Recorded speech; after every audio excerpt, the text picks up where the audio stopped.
के चरण प्रकट भई। भगवान के दिव्य अवतारों की लीलाएं जहां पर विग्रहित हुई वे सभी तीर्थ स्वरूप बन गए। तथापि पुराणों में आता है कि जो सप्तपुरियां हैं वो प्रधान पुरी है। ये सप्तपुरी कौन सी है भैया? सबसे पहले पुरी का नामकरण हुआ श्री अयोध्यापुरी, जहां पर मर्यादा पुरुषोत्तम भगवान श्री रघुनाथ जी प्रकट होकर के संसार के निमित्त अपने लीलावतारों को चित्रण करते हैं, चिंतन करते हैं। सजगता के साथ में जीवन जीने का उद्देश्य कैसे होना चाहिए, प्रत्येक संबंध के प्रति, प्रत्येक अवस्था के प्रति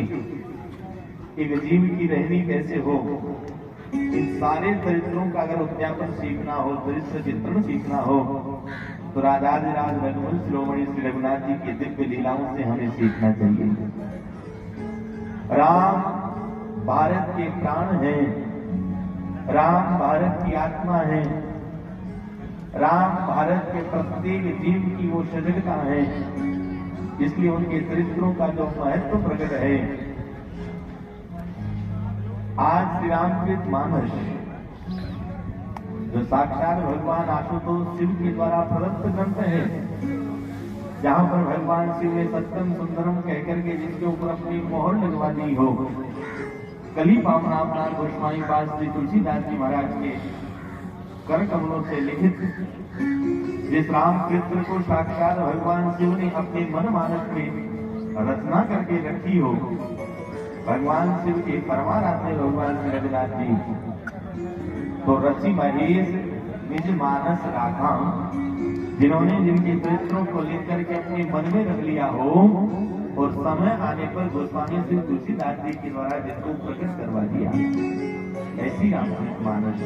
कैसी है? यद्यपि सबसे पहले तो हम लोगों को ये चिंतन करना चाहिए, ये भारत भूमि, ये भारतवर्ष और जिस भारतवर्ष में जन्म लेने वाला यह मनुष्य कितना सत्कारी हो सकता है, इसका कितना अहोभाग्य समुदित हो सकता है। आप चिंतन करो, अगर भारतवर्ष में हमारा जन्म नहीं होता, इस भारत भूमि में अगर हमको किसी माँ की कोख से जन्म लेने का सौभाग्य प्रकट नहीं होता, तो शायद आज हम सत्संग में बैठ करके भगवान शिव प्रतिष्ठा के महोत्सव को मना नहीं रहे होते। इसलिए गोस्वामी श्री तुलसीदास ने रामचरित मानस लिखी और श्री रामचरित मानस की महिमा क्या है कि नाना पुराण निगमागम सम्मतम् रामायणे निगदितम् क्वचिदन्यतो स्वान्तः सुखाय तुलसी रघुनाथ गाथा